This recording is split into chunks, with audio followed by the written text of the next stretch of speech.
buenas tardes a todos. Yo no sé si me estáis escuchando bien, espero que sí. Bienvenidos a este seminario de la Sociedad Española de Neurocirugía. Y nada, hoy tenemos el privilegio y la gran oportunidad de contar con una eminente figura de la cirugía de la mínimamente invasiva de columna. Se trata del profesor Paulo Pereira. Para los que no le conozcáis, él es el jefe de la unidad de cirugía espinal del Hospital Sant Joao de Oporto. Además, es profesor de neurología y neurocirugía en la Universidad de Oporto y ha desempeñado múltiples funciones en la Sociedad de Cirugía de Columna Portuguesa y en la Sociedad de Neurocirugía Portuguesa. Actualmente es uno de los miembros del Audit Board de la Sociedad Portuguesa de Neurocirugía. Además, es el secretario actual de la World Spinal Column Society y el segundo vicepresidente de la SILACO. Él nos va a introducir un tema de mucha actualidad, que es las alternativas por vía anterior y por vía posterior mínimamente invasivas a la cirugía del raquis lumbar. Yo os animo a que según vayan transcurriendo el webinar, vayáis preguntando aquellas dudas que podáis tener en la parte de preguntas y respuestas. No lancéis las preguntas al chat. En la parte de abajo, en la ventana del Zoom, tenéis un icono que es preguntas y respuestas. Lanzar vuestras preguntas ahí y cuando acabemos la presentación yo se las iré introduciendo a Paulo para que las pueda contestar. Paulo, muchísimas gracias por participar con nosotros en este webinar. Es un placer absoluto. Adelante con tu presentación y bienvenido a esta tarde. Hola. Bueno, muchas gracias, Rubén, y muchas gracias también a la Sociedad Española de Neurocirugía por la amable invitación. Es un placer compartir este webinar y ese tema con vosotros. Y bueno, he combinado con doctor Rubén Martín de hacerlo en ese portuñol. Y bueno, por seguridad he dejado el texto en las diapositivas en inglés por si acaso digo alguna tontería. Y bueno, espero que ahora compartirá la pantalla. Creo que está, ¿verdad? Ok, bueno, entonces el tema son los accesos de minimización para la columna lumbar, para fusión de la columna lumbar.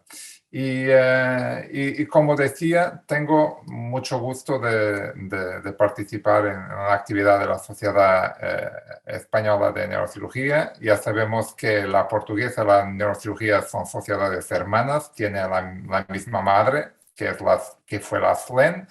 Y tuve también mucho placer en participar en los dos congresos que se organizaron la década pasada en A Coruña y después en Estoril, en Portugal, de las dos sociedades, y esperemos que en el futuro podamos hacerlo de nuevo o colaborar en otras actividades. Bueno, siempre que hablamos de cirugía de mínima invasión de la columna, siempre hablamos de las incisiones, siempre vemos imágenes como esa, pero ya sabemos que lo importante es disminuir la destrucción de los músculos paravertebrales. Ese es el concepto de la cirugía mínimamente invasiva y con eso se va a convertir en un mejor postoperatorio, menos pérdidas hemáticas, tiempo de la hospitalización, lo que ya sabemos. Pero una cosa que siempre digo, que en la mínimamente invasiva hay que hacer el mismo que el paciente necesita. Y entonces la cirugía mínimamente invasiva no es llegar allá y poner una caja interstomática donde sea, sin huesos, sin preparar los patillos vertebrales y después, o sin descomprimir los nervios, porque eso no es cirugía mínimamente invasiva, eso es mala cirugía. Entonces, si estamos haciendo, no estamos haciendo lo que el paciente necesita, no importa si la incisión tiene 5 milímetros o tiene 20 centímetros, porque no estamos haciendo lo que es necesario. Y otra cuestión relacionada es que se llama cirugía mínimamente invasiva a múltiples cosas que no tienen nada que ver unas con las otras. Y entonces, desde las técnicas percutáneas puras, de las needle techniques, los interespinosos, la cirugía endoscópica, todo eso se llama cirugía mínimamente invasiva. Y eso también es un problema de las publicaciones, porque como vemos en esa revisión sistemática, por ejemplo, de estenosis lumbar, lo que vemos es que han cogido trabajos que comparan cosas muy distintas. Cirugía abierta, endoscópica, interespinosos, de compresión bilateral, de compresión unilateral, y esas técnicas no tienen nada que ver. Entonces estamos mezclando o comparando naranjas con manzanas, como dicen nuestros hermanos ingleses, y claro, y por eso muchas veces no tenemos resultados. Lo que voy a hablar y lo que estamos hablando acá de la fusión interstomática es basada en esas técnicas, esa técnica desarrollada por Kevin Foley y Maurice Smith en ese tiempo para tratar hernias de disco, que se ponen los tubos, que son los retractores, que van a alejar las fibras musculares a la vez de desecharlas. Y ya sabemos también que cuando sacamos los tubos, los músculos se vuelven a poner juntos, y eso es una también de las ventajas, y por eso tenemos menos hematomas, menos infecciones, porque hay mucho menos espacio muerto después de la cirugía. Y esas técnicas, como dije, empezamos a utilizarla para tratar hernias de disco, para hernias foraminales o extraforaminales, que la verdad es una técnica muy sencilla y muy buena para eso, porque se va directo a donde la hernia está. Aprendemos a hacerlo para descompresión del canal, porque vamos por un lado y se pueden descomprimir los dos lados de la dura madre y las raíces contralaterales. Eso lo utilizamos también en el TLIF, ya volveremos a eso. Y después de eso, como se fue desarrollando, empezamos a hacer cosas más complejas, y ahí vienen todas las técnicas de fusión que hablaremos hoy. Y ese concepto también no es solo para degenerativa. El mismo concepto se puede aplicar a muchas otras patologías, como vemos aquí a la mano izquierda de una metástasis vertebral, que podemos usar los tubos para hacer la descompresión, la cirugía de separación, y que se puede hacer radiocirugía después. Entonces se hace decompresión, fijación, y después radiocirugía para tratar la metástasis. También se puede hacer para infecciones. Acá vemos una tuberculosis vertebral, que sí es el debridamiento y después la esterilización percutánea. Y mismo para tumores intradurales, como vemos esos neurinomas que se lograron tratar con un acceso unilateral con los tubos, sin fijación, sin abertura contralateral, y bueno. Pero volvemos a la fusión. Entonces la fusión vertebral, la artrodesis lumbar, se empezó a hacerlo con el PLIF. Y entonces el concepto del PLIF era que en lugar de hacer una incisión grande en la línea media y retraer, destacar todos los músculos para vertebrales, para tener acceso a la descompresión y al espacio para decomprimir, poner las cajas y poner los tornillos. Entonces se empezaron a hacer 2 incisiones, una de cada lado. Se mantiene todas las incisiones musculares en la línea media, y con eso se va a descomprimir a donde tenemos que ir. Y después de la descompresión se puede hacer la distracción del espacio intersomático, se ve muy bien los nervios, la raíz, la exiting y traversing, la raíz que sale y que sigue para el nivel abajo. Y acá se ve la posición de la caja entre las dos raíces y se ponen los tornillos. Ya que tenemos, es una cirugía mini open, porque se puede ver cómo se ve en la cirugía abierta. Entonces vemos el punto de entrada y acá vemos que los tornillos en el PLIF mínimamente invasivo se pueden poner sobre visión directa. Entonces vemos el punto de entrada y lo introducimos de la forma habitual. Lo único que no se ve es toda la parte del centro de la columna.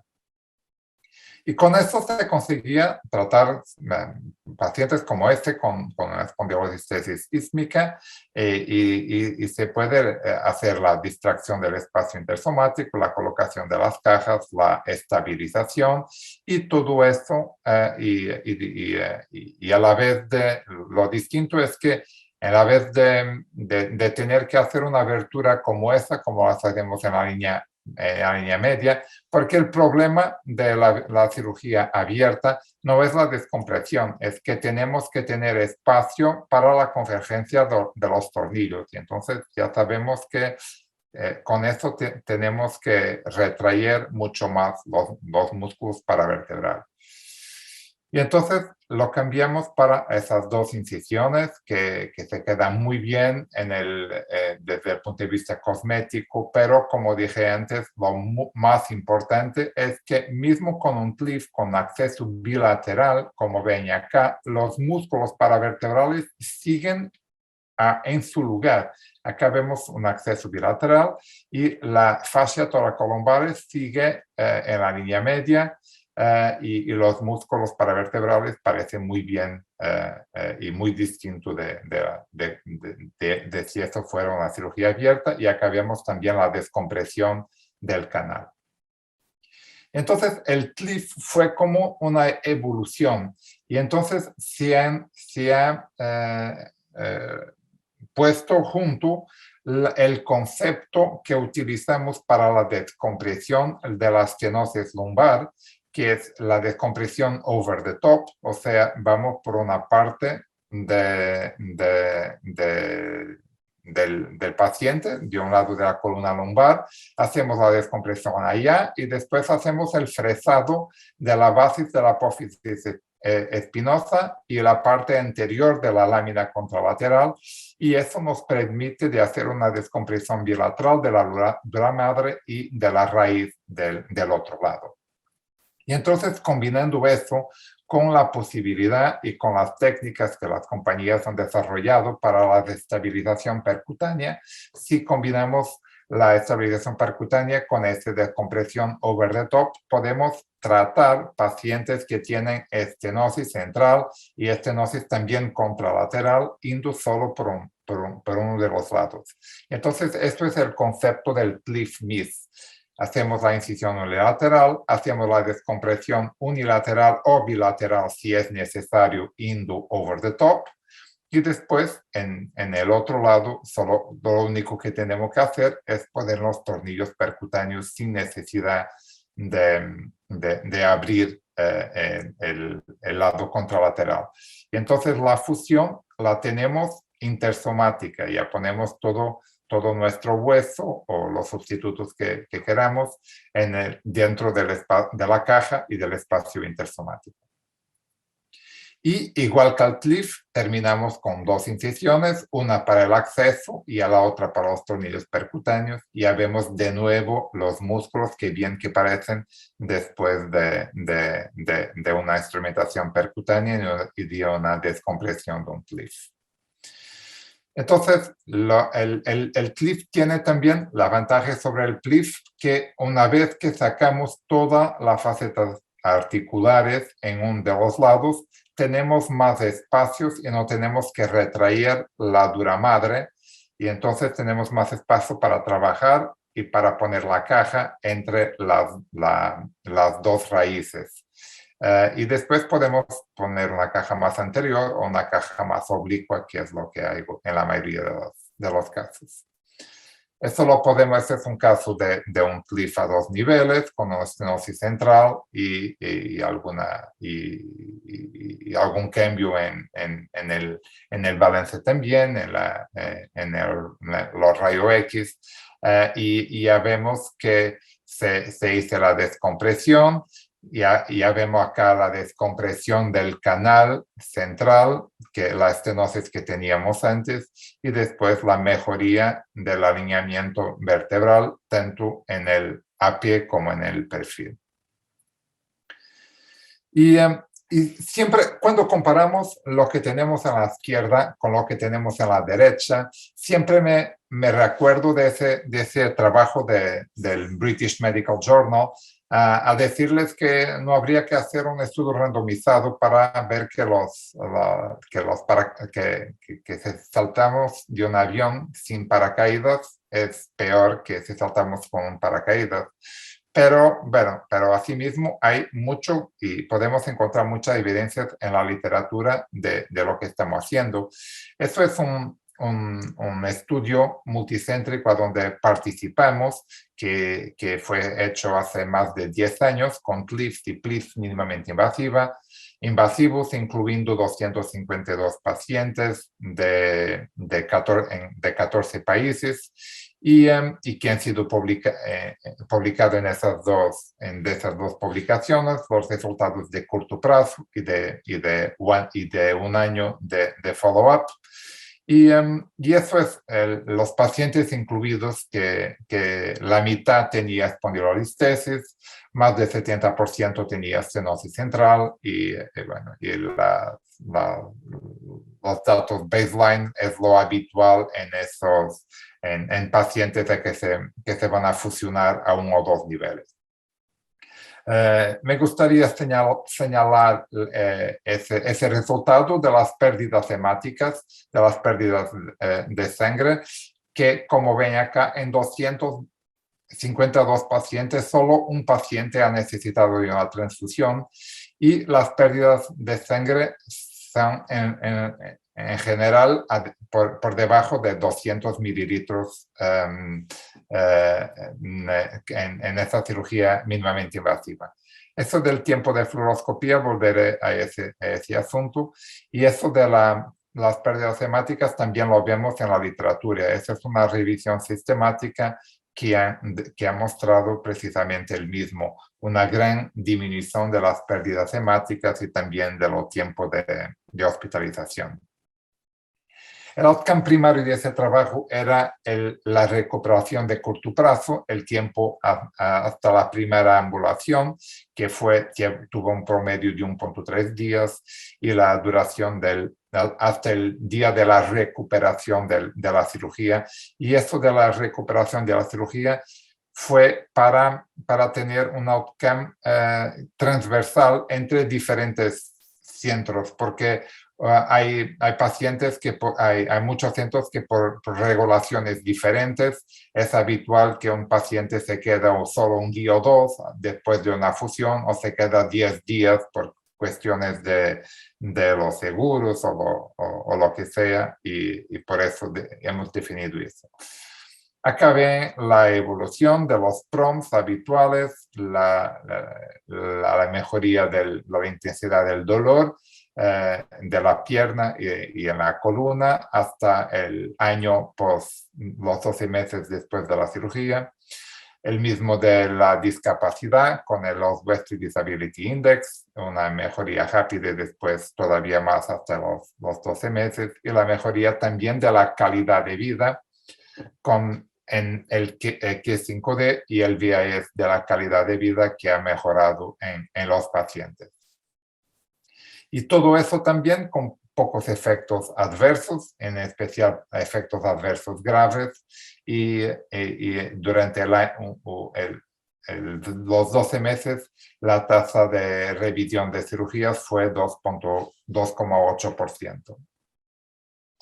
Esto también lo hicimos en el hospital. Una de nuestras residentes en la altura ha hecho una revisión de pacientes con TLIF mínimamente invasivo que a lo largo de 12 años y que tenían un follow-up medio de más de 6 años o de casi 6 años.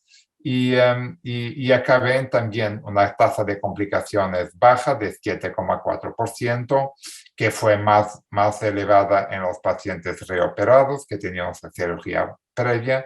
Y acá también 80% de los pacientes satisfechos con el resultado de la cirugía. Esto es una metaanálisis de la literatura de los resultados con respecto a las complicaciones, y las tasas de reoperación fueron las mismas, pero las tasas de complicación en esta metaanálisis lo que encontraron fue que habría 40% menos probabilidad de tener complicaciones de algún tipo y 60% menos probabilidad de tener complicaciones médicas, respiratorias, del tracto urinario o otras.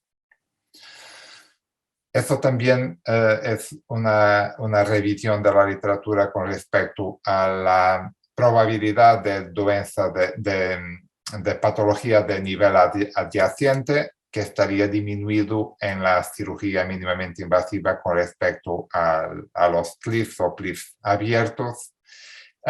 Y otra cosa que fuimos ver también en el grupo de los pacientes incluidos en el máster fue si los outcomes estaban influenciados por la edad o la masa corporal de los pacientes. Entonces hemos dividido a los pacientes en grupos de edad menos de 50, de 51 a 64 y más de 64 años, y en 3 grupos de masa corporal, con el índice de masa corporal normal, entre 25 y 30, y los obesos. Y entonces, en esos 3 grupos, lo que vimos es que con respecto a los outcomes primarios, el tiempo hasta la primera ambulación no cambiaba con el grupo etario o con el grupo de clase de peso, pero el tiempo hasta la recuperación de la cirugía, ese sí tenía una relación lineal, y entonces los pacientes más ancianos y los pacientes más obesos tardaban en un promedio un día más hasta la recuperación de la cirugía. Todo el resto de los outcomes de los PROMs con respecto a la discapacidad, con respecto al dolor, no cambiaba y era igual en los grupos de edad y los grupos de peso, como se ve acá. Este es otro estudio que mostró una revisión sistemática con respecto a los pacientes obesos, también que comparando la cirugía, lo TLIF mínimamente invasivo con TLIF o PLIF abierto, que las pérdidas hemáticas disminuyen para un cuarto de lo original, y la tasa de desgarros durales igual. La tasa es un cuarto de lo que acontecía en la cirugía abierta. Y finalmente, con respecto al TLIF, esto es un trabajo hecho en Estados Unidos y en Inglaterra y en Italia, que decía que a pesar que la operación y los costos del equipo eran más altos en la cirugía mínimamente invasiva, los daños que había con las transfusiones, con el tiempo de hospitalización y con el riesgo de complicaciones, poniendo todo junto, al final habría como 10% menos, el coste se disminuía cerca de 10% con el TLIF mínimamente invasivo.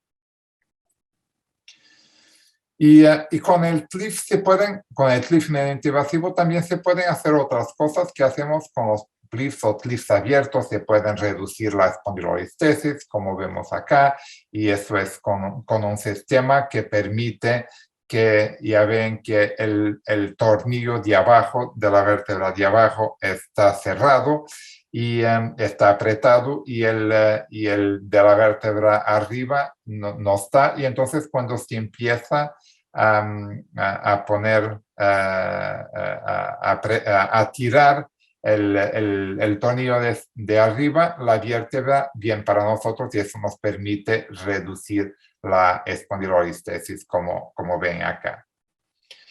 Y el mismo concepto se puede utilizar para tratar algunas deformidades, con las deformidades, si hacemos un cliff con la caja en el lado de la concavidad, con eso se puede lograr algún balanceamiento de la columna, como podemos ver acá. Y acá se puede, eso ha sido con 4 cajas intersomáticas del lado de la convexidad, siempre del lado de la concavidad, y con eso se mejoró el alineamiento de la columna, y ya ven acá las pequeñas incisiones de la cirugía. Y bueno, y entonces parece que la charla debería terminar aquí, ya que tenemos muy buenos resultados y outcomes con el cliff. Y entonces, ¿por qué tenemos otras técnicas y por qué hacemos otras técnicas de fusión intersomática a algunos pacientes? Y de nuevo, depende de con qué ojos miramos a los resultados. Y eso es un resultado típico de un cliff mínimamente invasivo. Vamos a decir como 12 meses después, ya vemos que los tornillos están bien, que la caja está bien, parece haber una fusión intersomática. Y de nuevo, lo que vemos allá es lo que está en nuestros ojos o en nuestro pensamiento. Podemos verlo de otra forma, que por ejemplo, si miramos el alineamiento, ya vemos que no tenemos lordosis acá. Y eso es un problema que está muy evidente, se puede encontrar muchas veces en la literatura, es que es muy difícil de lograr lordosis con cliffs en especial con cliffs mínimamente invasivos, ya que tenemos las facetas articulares del otro lado que nos impide también de lograr más lordosis. Y eso también lo comprobamos en el departamento. Eso es un trabajo hecho por uno de mis colegas del departamento, y comparando los resultados vemos que ya no ganamos lordosis en los cliffs. Lo que mejoramos un poco es la lordosis, es con algún daño en el nivel superior. Y eso lo comprobó también una de nuestras estudiantes de maestría de medicina. Ya ven acá que cuando se comparan el nivel operado, una vez que aumentamos la altura del disco anterior y posterior, el ángulo segmentario no se cambia, y entonces permanece más o menos el mismo. Lo que ganamos un poco de lordosis de nuevo fue en especial con el nivel superior, ya que tenemos un mejor ángulo segmentar allá.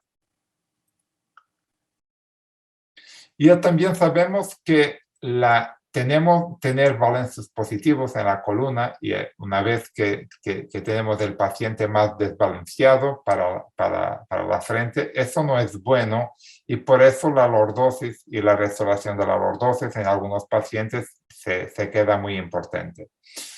Y la relación que está muy comprobada en deformidades también lo hemos estudiado en nuestros pacientes de cliffs mínimamente invasivos. Y acá ven que cuando tenemos una relación lineal positiva entre la discapacidad con el índice de discapacidad de Oswestry, y eso tiene relación con la línea de plomo de C7. Y entonces el SFIA, hay una relación directa. Los pacientes que están más desbalanceados hacia la frente tienen más discapacidad. Y esos pacientes también tienen peores resultados. Entonces, los pacientes que tienen resultados excelentes son pacientes que están más balanceados que los pacientes que están con un desbalance anterior. Y entonces, eso es lo que tenemos que pensar. Y eso es una frase de Dan Resnick, de Wisconsin, que dice que si estamos haciendo lo correcto en los pacientes correctos, entonces ellos deberían mejorar. Entonces, si tenemos algunos pacientes que no mejoran, hay que pensar lo que estamos haciendo y cambiar algo. Y entonces, esa es la cuestión. Si estamos contentos con la lordosis que logramos con nuestros LIFs, no hay que cambiar nada y podemos continuar haciendo lo que estamos haciendo. Si no estamos contentos en alguno de los pacientes, entonces hay que cambiar algo. Y cambiar algo puede ser pensar en accesos distintos, en especial en accesos laterales o anterolaterales. Todos esos accesos son accesos retroperitoneales y que se van a través del psoas o anterior al músculo psoas. El primero que se ha desarrollado es el acceso lateral directo, que se ve en la literatura como L-LIF o D-LIF o X-LIF, depende también de los sistemas que estamos usando, pero son accesos transpsoas, son accesos directos laterales. Y entonces hacemos una incisión en la proyección del disco, en la piel, en la parte lateral del abdomen, y vamos a poner un retractor, un tubo, lo que sea, por directo, vamos a atravesar el psoas y después vamos a poner una caja que va a estar en la zona de los patillos vertebrales, a donde el hueso es más fuerte que la apófisis anular. Y entonces, con un L-LIF, eso es lo que hacemos, un decúbito lateral que puede ser derecho o izquierdo. En general lo hacemos del lado de la concavidad cuando hay una curva para hacer la distracción. Y después el acceso de transpsoas es un acceso bueno desde L2 típicamente hasta L5. A veces es difícil en L4, L5, ya que tenemos la cresta ilíaca que se proyecta sobre el disco intervertebral, pero el mismo acceso y el mismo concepto se puede utilizar también en la columna toracolumbar o incluso en la columna torácica. Nosotros utilizamos un acceso muy similar a eso en algunas hernias de disco torácicas, en hernias grandes, calcificadas, centrales, y en que hacemos un acceso intercostal directo. Acá, claro, no tenemos el psoas, pero vamos directo a la parte posterior del disco intervertebral, hacemos el fresado y sacamos la hernia. Entonces, como decía, podemos poner una caja grande, con eso se hace una descompresión indirecta, una recuperación de la altura del disco y del foramen. Y el problema de ese acceso lateral son dos. Uno es que atravesamos el psoas y algunos pacientes tienen alguna meralgia y alguna dificultad de la flexión de la cadena por algún hematoma o alguna lesión de psoas. Y el otro son los nervios del plexo lumbar. Ya sabemos que los nervios del plexo lumbar, una vez que vamos más para abajo, más caudales, los nervios estarán más anterior. Y en especial en el E4 y el E5 es muy frecuente que los nervios estén en nuestro acceso. Por eso es recomendable hacer neuromonitorización en todos esos pacientes que hacemos accesos laterales transpsoas. Y el OLIF o el anterior to psoas también es una variación del acceso, de ese acceso lateral. Y entonces sigue siendo un acceso lateral, pero vamos a entrar un poco más anterior, cerca de 5 centímetros más anterior de lo que íbamos a hacer si hiciéramos un acceso lateral transpsoas.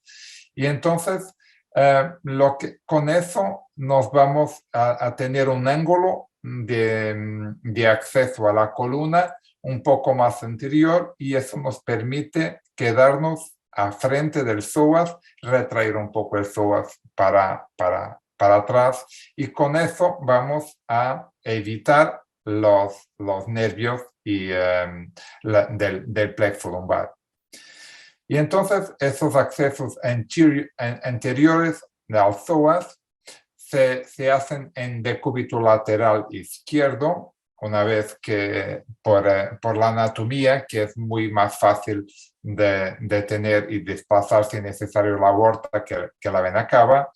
Y el OLIF se hace por una vía izquierda, cerca de 5 centímetros, como comentaba, más anterior que para un acceso transpsoas, sigue siendo un acceso retroperitoneal y con eso vamos a tener menos riesgo de hematomas del psoas y del plexo lumbar. Ese es un buen acceso para L2, L3, L3, L4 y L4, L5. Acá ven, por ejemplo, en ese rayo X, que un acceso lateral puro transpsoas no sería posible en L4, L5 en ese paciente, ya que tenemos la cresta ilíaca que está sobre la proyección del disco L4, L5. Pero si hacemos un acceso pre-psoas, un OLIF, como la entrada va a ser más anterior, la cresta no va a estar en nuestro camino y ya podemos hacerlo. Y lo que logramos con todas esas técnicas laterales, laterales directos o pre-psoas, es la restauración de la altura del disco y de la lordosis, como pueden ver acá, y tenemos más capacidad de corregir algunas deformidades de la columna lumbar, degenerativas de la columna lumbar, como ven en este caso, y la mejoría del alineamiento sagital y coronal, y en ese paciente también otra escoliosis degenerativa lumbar, y ya vemos que cómo se ha mejorado con 3 niveles de fusión intersomática con acceso lateral, y cómo se ha mejorado la lordosis y cómo se ha mejorado el ángulo coronal también en esa columna. Entonces, cuando comparamos cuáles son los avantajes de las vías laterales con respecto a la LIF o la vía anterior pura. Bueno, con las vías laterales hacemos mucho menos retracción del peritoneo. Tenemos menos riesgo para las estructuras vasculares una vez que no las vamos a desplazar. Entonces, en general, nos vamos a quedar lateral entre el psoas y la arteria, la aorta o la arteria ilíaca izquierda. Y con respecto a las vías posteriores, con las vías laterales no vamos a entrar en el canal, entonces no vamos a tener fibrosis epidural porque el canal se mantiene ya, pero asimismo logramos hacer una descompresión indirecta. Y esas imágenes las he puesto acá para que vean la decompresión indirecta, cómo es eficaz ese tipo de decompresión indirecta. Entonces vemos que la estenosis que teníamos con la recuperación, la restauración de la altura del disco y de los forámenes, se logra una decompresión indirecta, y toda esta tortuosidad de las raíces nerviosas que veíamos en el preoperatorio se recuperó con ese acceso lateral.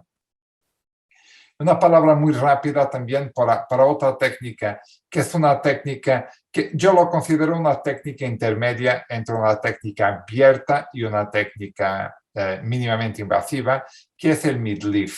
El midleaf es un acceso clásico por la línea media, como hacemos para la descompresión. Y entonces, como hablábamos antes, cuando queremos hacer una descompresión L4, L5, por ejemplo, lo que hacemos es una incisión pequeña y vamos allá y decomprimimos la columna y ya está. Y terminamos con una retracción pequeña de los músculos.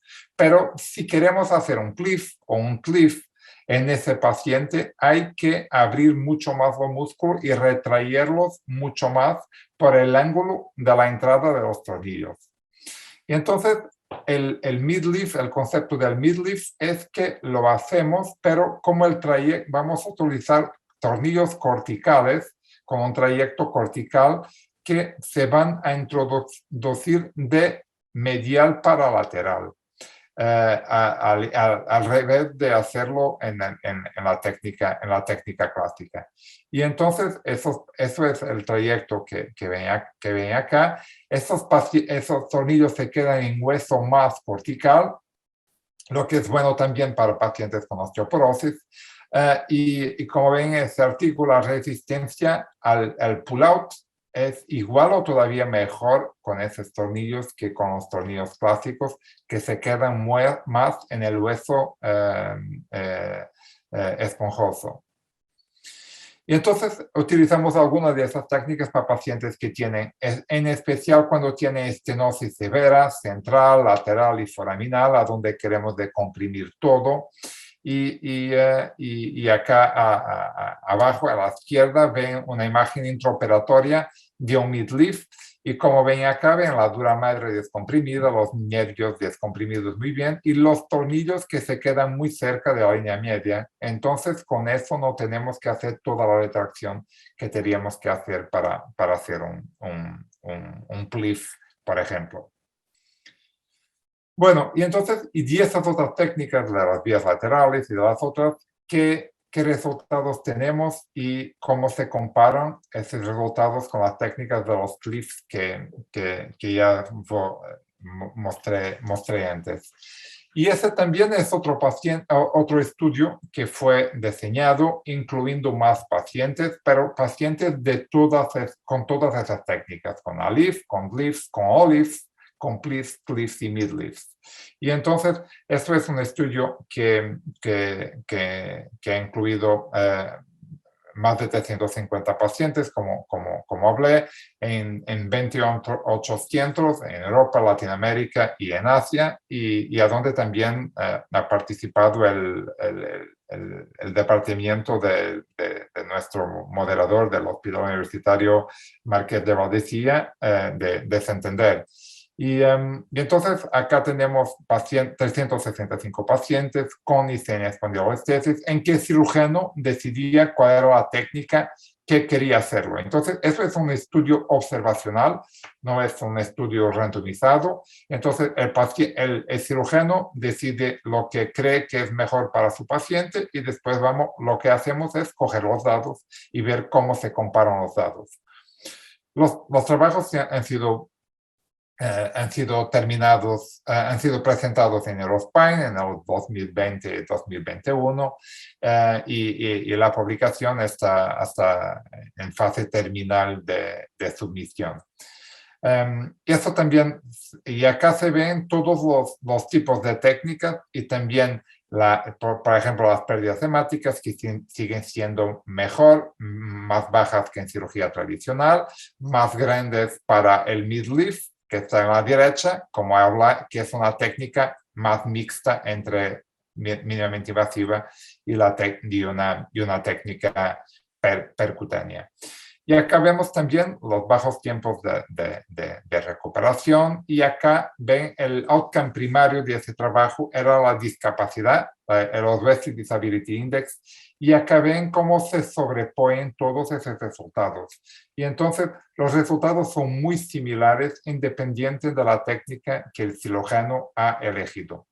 Y eso quiere decir una de dos cosas, o que las técnicas son similares y puedes hacer lo que te da ganas, o que los cirujanos han elegido las técnicas con más grande probabilidad de ayudar a su propio paciente. Y lo que vemos con el ODI es lo mismo que vemos con el VAS, con la calidad de vida. Ya vemos que las curvas de las mejorías son muy similares entre las diferentes técnicas. Y entonces, ¿cómo elegimos? Con todo eso es igual, lo podemos, como se dice, flip a coin, podemos sacar la moneda y ver y un día hacemos un pleaf, otro día un cliff, otro día un OLIF, ¿cómo vamos? Esto depende mucho también del cirujano, de cómo se siente de confortable o no confortable con la técnica, y de otro lado también qué es lo que el cirujano quiere obtener para ese paciente. Y entonces, el CLIF es el caballo de batalla de la fusión mínimamente invasiva. Entonces, el CLIF es una técnica que te va a servir casi para todo. Es la técnica que te permite, cuando tenemos una espondilolestesis más de grado 2 o grado 3, lo que hacemos es un CLIF bilateral con acceso bilateral, y eso nos permite reducir más la vértebra de arriba. También comenté que se pueden hacer CLIFs asimétricos cuando tenemos un colapso unilateral para mejorar el balance, como el caso de la deformidad, la escoliosis que presenté antes. Las vías laterales, sea el OLIF, sea el TRENSOAS, son las técnicas que nos permiten mejorar mejor la lordosis y el alineamiento coronal también. Y entonces las utilizamos en especial en escoliosis degenerativas y cuando tenemos más niveles, porque con un acceso retroperitoneal irá a un nivel, y al nivel adyacente todo es muy, muy rápido, solo se cambia el tubo y se va al nivel de arriba o de abajo. Con el CLIF es un nuevo acceso, es un acceso de nuevo y empezamos todo de nuevo, por ejemplo. Eso de nuevo la altura foraminal que logramos alcanzar. El ALIF lo utilizamos en especial en el 51 cuando queremos obtener lordosis allá. Sabemos que el OLIF se puede hacer en el 51 también, pero el OLIF L51 es más que nada un ALIF hecho con el paciente en decúbito lateral. Y el midlife, como comentaba, hacemos en algunos pacientes, en especial con estenosis graves y cirugías de revisión, por ejemplo. Lo que ven en el rayo X de la derecha es un paciente que tendría previo una fusión de 3 niveles y desarrolló una enfermedad del nivel adyacente, y con el midlife nos permite conectar las dos barras y con eso no tener que hacer la exposición de toda la instrumentación previa. Y entonces ese es un poco nuestro concepto en el departamento. Nosotros hacemos CLIF en la mayoría de los casos, hacemos OLIF y hemos cambiado del lateral para el OLIF por lo que comenté antes, de evitar el músculo y evitar los nervios. Entonces el OLIF siempre lo hacemos sin neuromonitorización, una vez que el plexo lumbar no está allá, y entonces no hay necesidad de neuromonitorización por eso. Y eso lo utilizamos cuando tenemos pacientes en especial con escoliosis degenerativa y cuando queremos aumentar la altura foraminal.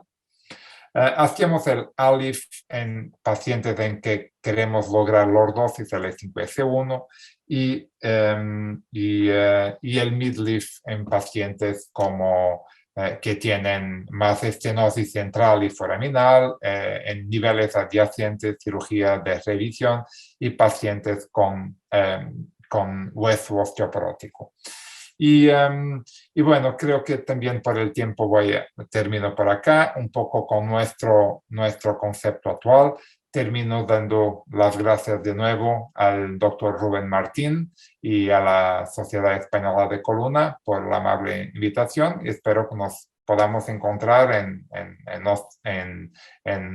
eventos comunes de la Sociedad Mundial también, la FLANC, la SILACO, y bueno, y quizá esperemos vernos algunos en Colombia en marzo. Bueno, muchas gracias a todos.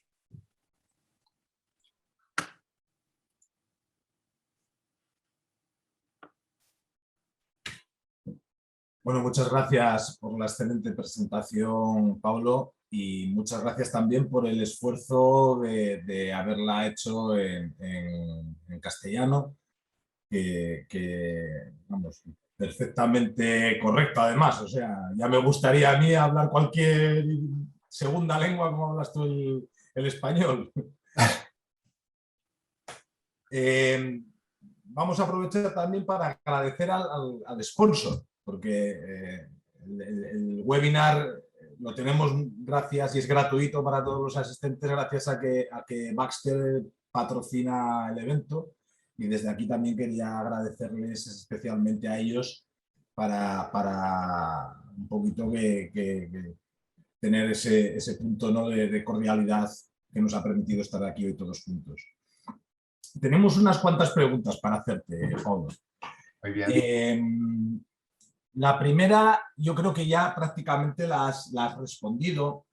Uno de nuestros colegas lo que preguntaba era ¿cuándo escogías una u otra técnica? En tus últimas diapositivas yo creo que un poquito lo has explicado. Y hablando un poquito más en ese término, ahora mismo yo supongo que estéis haciendo a veces trasoas, otras veces presoas. ¿Cuándo escoges una u otra?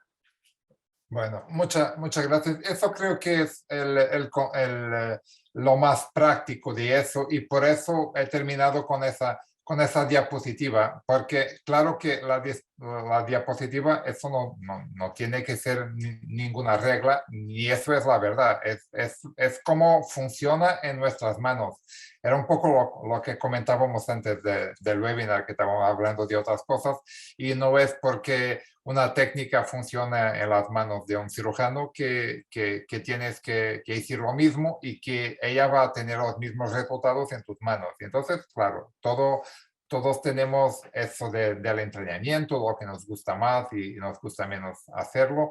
Y por eso lo que dejé allá es un poco un documento de trabajo del departamento. Es un poco así que pensamos, cuando la técnica que elegimos tiene mucho que ver con el objetivo. Y entonces, en especial, cuando tenemos un problema de lordosis, si podemos, siempre intentamos hacer una de las vías laterales, y ahora casi nunca o prácticamente nunca hacemos transpsoas, porque el prepsoas en nuestras manos funciona mejor, porque la caja en el final se queda igual, porque cuando hacemos el acceso, en realidad es más oblicuo, es más anterior, pero el punto de entrada en el annulus es el mismo.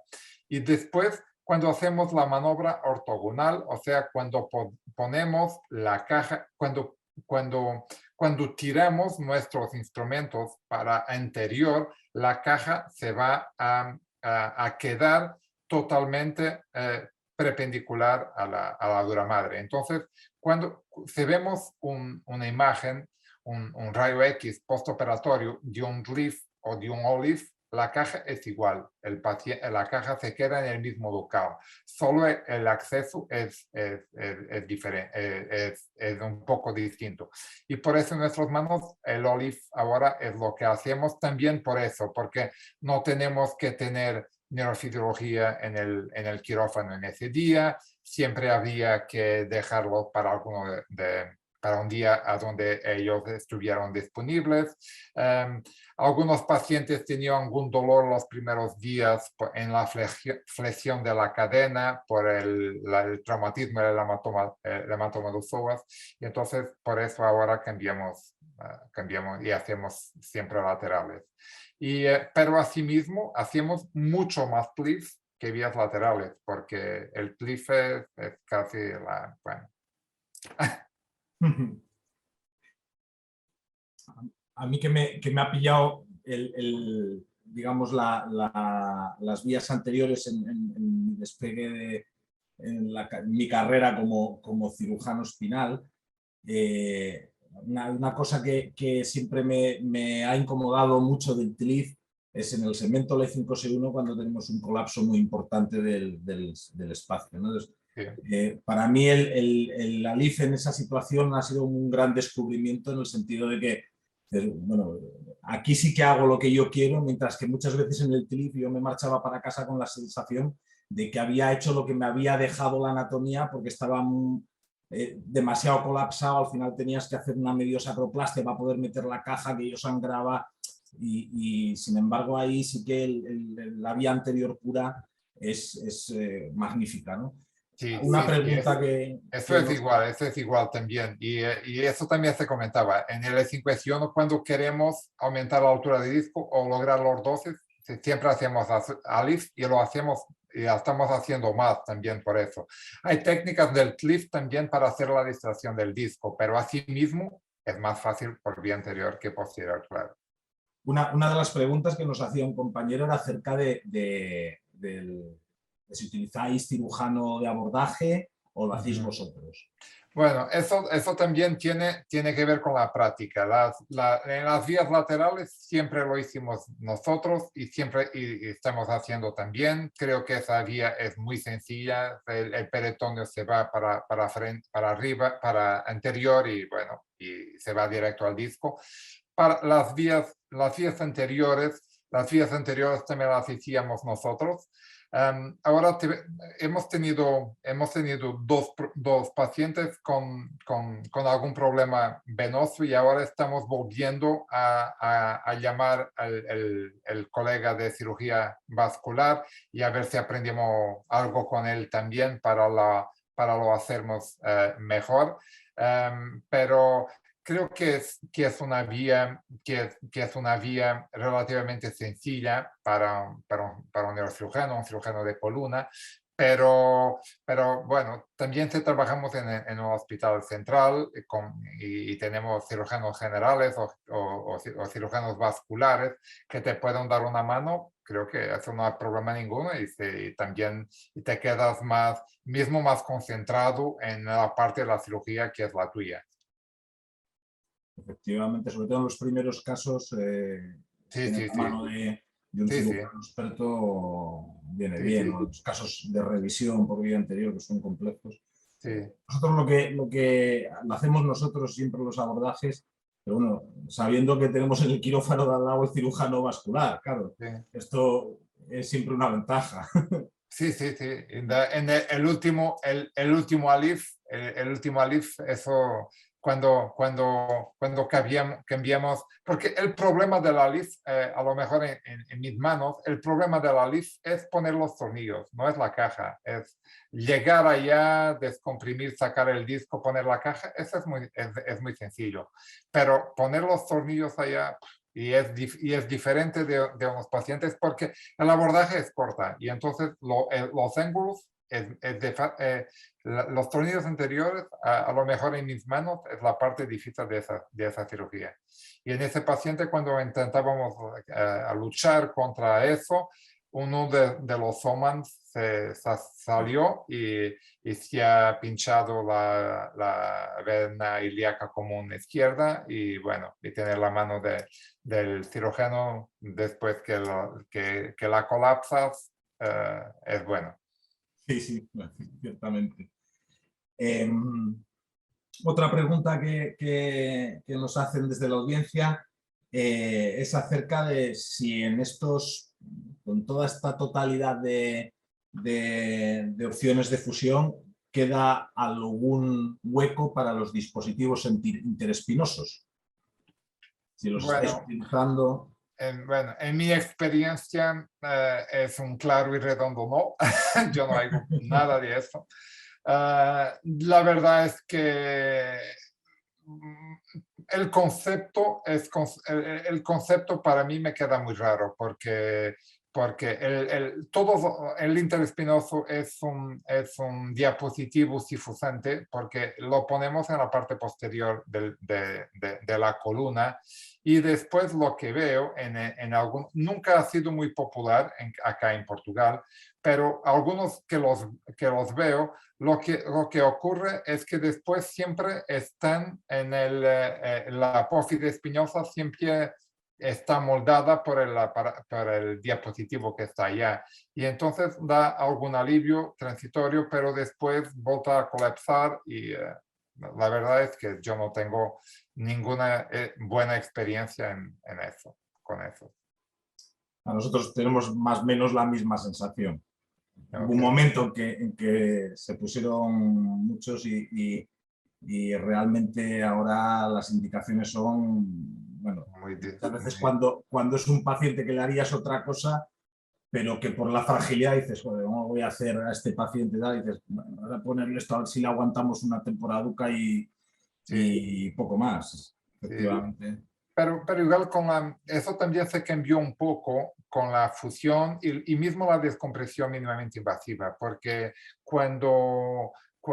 bueno, muchos de estos pacientes que tienen una espondilolistesis degenerativa grado 1, la mayoría de esos pacientes que son mayores son muy estables. Y entonces si vas allá, si decomprimes un poco, eso se va a hacer suficiente bueno, por años. Entonces no hay que poner nada ya más de instrumentación.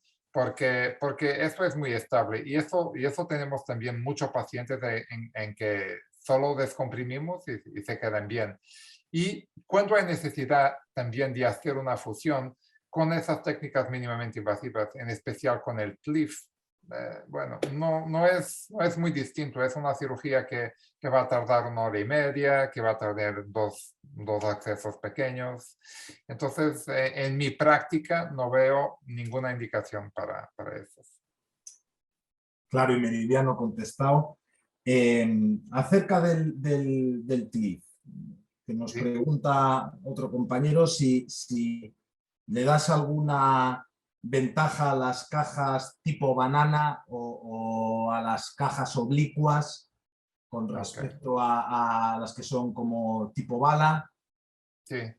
Esto también tiene, de nuevo, tiene que ver con lo que funciona en tus manos. En teoría, yo estoy de acuerdo que si ponemos una caja anterior, una banana más anterior, se podría tener más lordosis si hacemos una compresión posterior. El problema que yo veo en eso, y lo comenté en la charla, es que es difícil hacer compresión por los sistemas que tenemos y porque tenemos las facetas en el lado contralateral.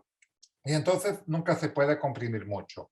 Y de otra parte, con la caja anterior, muchas veces no se queda tan anterior como gustaríamos, porque estás a empujar y después cuando hace la rotación se queda un poco más posterior de lo que gustarías. Y al final no va a ser tan distinto de la otra.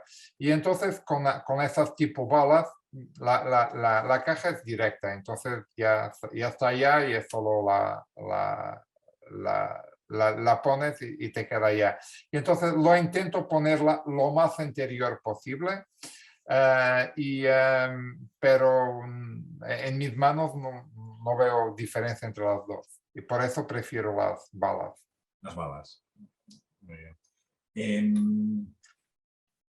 Otra pregunta, volvemos otra vez a las vías laterales. Siempre fijación posterior cuando haces un OLIF o una vía lateral. Sí, eso también es una muy buena pregunta y las respuestas son muy distintas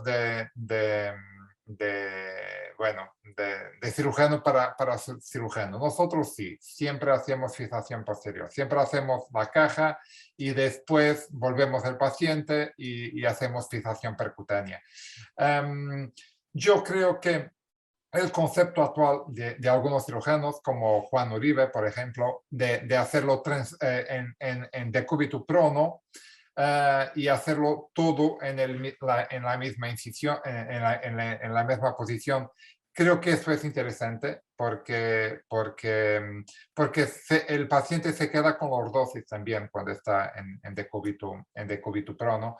Y creo que eso podría ser interesante. El problema, y el concepto a mí me gusta, el problema es que ese exceso siempre es psoas. Y entonces la ventaja que tienes en el single position, por otro lado, tienes que vas a tener que ir a través del psoas y viene de nuevo la historia de la neuromodulación y todo eso.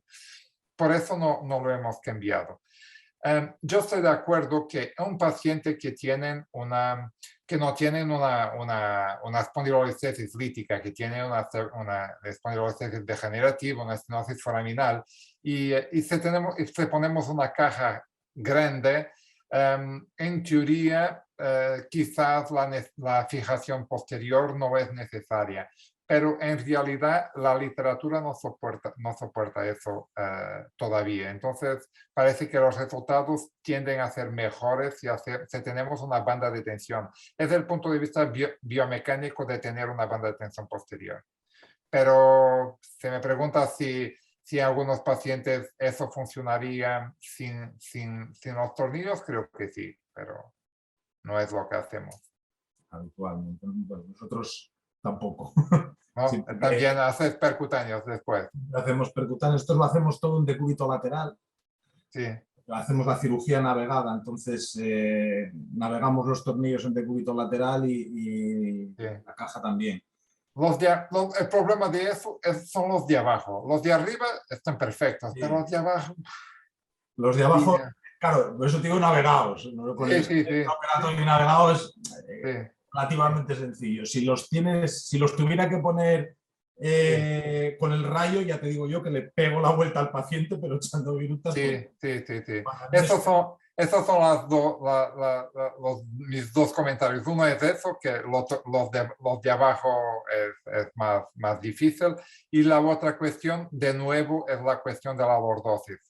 Cuando se ponen los tornillos y el paciente está en decúbito lateral, la lordosis no es la misma, porque cuando lo ponemos en decúbito prono, siempre hacemos soportes acá y en la cadena y siempre tenemos más lordosis.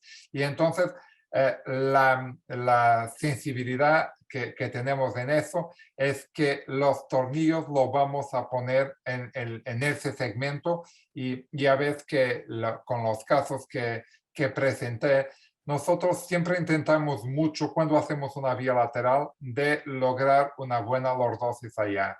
Y por eso nos gusta ponerlos después pero claro, es un cambio de posición, claro. Claro.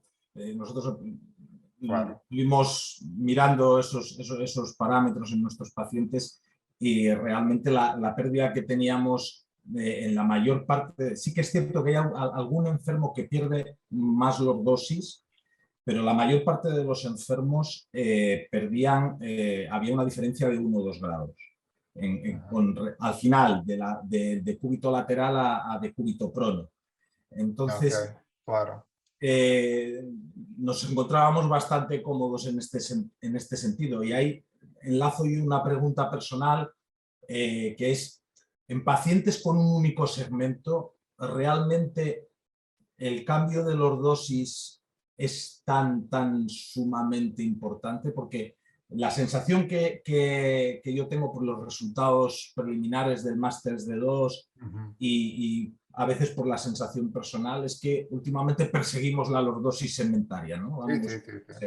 como una obsesión por el equilibrio sagital, la lordosis segmentaria. Y hay un grupo de cirujanos probablemente, digamos, de la generación anterior que son más escépticos con ese concepto. Sí. Y los resultados de comparar el TLIF con el OLIF o con el DELIF, que son técnicas, digamos, que una sí que claramente puede restaurar más lordosis que la otra, pero parece que el Masters de 2 lo que nos está diciendo es que los resultados son similares. Sí. La opinión personal tuya es, ¿tiene tanta trascendencia en un segmento una pérdida de 3, 4, 5 grados de lordosis? No, de nuevo, depende de los pacientes. Nosotros hacemos rayos long-standing X-rays en todos los pacientes que funcionamos. Todos ellos siempre lo hacemos. Y después yo siempre digo que nosotros no estamos aprisionados por el balance sagital. Y entonces vemos cuál es la clínica, si el paciente tiene neurología y lo que queremos obtener en ese paciente. Cuando es la mayoría de los pacientes que hacemos vías laterales, como mostré en las diapositivas, son pacientes con deformidades. Son pacientes con deformidades coronales y ahí sí creo que hacemos un trabajo mejor con el OLIF y porque también se queda más sencillo. Entonces, cuando tenemos que hacer un OLIF a 3 niveles, La verdad es que eso tarda como una hora el primer nivel y después son como 20 minutos cada nivel a más. Y el cliff no, si tenemos que hacer 3 cliffs al final o lo hacemos abierto porque la ventaja se comienza a discutir, o entonces son 3 orificios, 3 accesos de 1 hora y media cada uno o lo que sea. Pero, y entonces esos pacientes sí. Y después, cuando tenemos pacientes que tienen alguna cifosis segmentaria y el resto de la columna parece bien y que entonces que queremos que el segmento se queda lo más fisiológico posible. Pero como te comentaba, nosotros hacemos como 10 clips por cada olive que hacemos o más. Entonces, eso es. Yo estoy de acuerdo contigo que no es porque hacemos unas matemáticas en el paciente que vamos a tener que fusionar 4 niveles más y más una osteotomía, más 3 cajas. Eso no tiene ningún sentido porque y lo que va es como el concepto de la solución final para ese paciente, la última cirugía. Yo no creo nada en eso y en mi práctica es todo al revés. Cuanto más larga es la cirugía, mayor es la probabilidad que tenga que volver allá para hacer otra cosa. Y entonces, mantenerlo corto o mantenerlo lo más sencillo posible, eso es mucho más mi concepto, porque siempre puedes volver. Si haces una descompresión y tienes que volver allá para hacer una fusión, eso no es una cirugía grande. Pero si hiciste una fusión de 3 niveles y el paciente te va a tener una cifosis adyacente, ya empiezas a tener una cirugía con torácica y tornillos ilíacos. Y entonces creo que eso de los ingleses de keep it simple, creo que es muy importante también en la cirugía, en especial para los cirujanos más nuevos, más que están empezando y cuando van a los congresos de las casas comerciales que siempre les dicen que hay que poner 20 tornillos y un tornillo, bueno, yo no creo nada en eso. Me parece, vamos, totalmente de acuerdo contigo. Dos últimas preguntas. Otra que continuamos con las vías laterales. Yo creo que ya las has respondido también. Cuando haces más de un segmento, dos o más segmentos, ¿siempre haces una única incisión para tal o varias incisiones? No, hago una única incisión, excepto si es L5S1, eso no da, pero bueno, eso no. Y, o si es una anatomía que me queda, que por ejemplo L2, L3 me queda muy lejos de lo otro y quizá haría una para L4, L5, L2, L3, pero la mayoría de los casos, si haces una cosa intermedia, te da un poco más de acceso y te va a poner tu vida más fácil. Entonces, hago uno. Y nos pregunta también otro compañero si sigues haciendo algún Wilse. Wilson, muchos Wilson. Para hernias foraminales, para hernias extraforaminales, es mi acceso preferido. Creo que es un acceso muy bueno para estenosis foraminales. Todavía pacientes, por ejemplo, que tienen radiculopatía con estenosis foraminal de un lado, que es lo clásico, yo nunca hago fusiones en esos pacientes. Siempre hago de compresiones por vía de Wilks, por vía extraforaminal, veo el nervio, sigo el nervio hasta el foramen y la mayoría de los pacientes se queda muy bien así, sin ninguna fusión. Si el paciente recidiva, si hay otros problemas, algunos he tenido que volver y hacerle un cliff, pero la vía de Wilks a mí me encanta. Y última pregunta ya, porque ya nos vamos mucho de tiempo. Esto nos ha dado mucho de sí la discusión.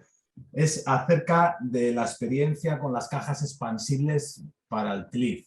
Ok, bueno, la experiencia es ninguna, no tengo ninguna experiencia. El concepto me gusta, yo creo que el concepto de las cajas expansibles es bueno, pero para mí hay dos problemas. Uno es que con las cajas expansibles no tienes espacio para poner el hueso, el injerto, porque solo a dónde vas a poner, porque tiene el tornillo dentro de la caja y entonces no puedes poner el injerto como haces en una caja clásica.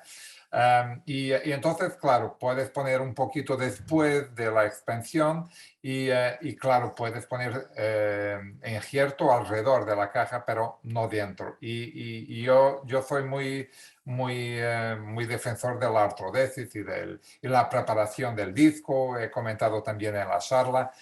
Y eso también creo que es importante para los cirujanos más jóvenes, que es la fusión. Para tener una fusión tienes que sacar el disco, tienes que sacar los platillos de cartilagina y todo eso, porque si no, no te vas a lograr. Y entonces, por eso, para mí el hueso es muy importante. Y el otro problema también de las cajas expansibles es el coste, que cuesta mucho más que una caja y bueno, por esos dos motivos no las tengo utilizadas.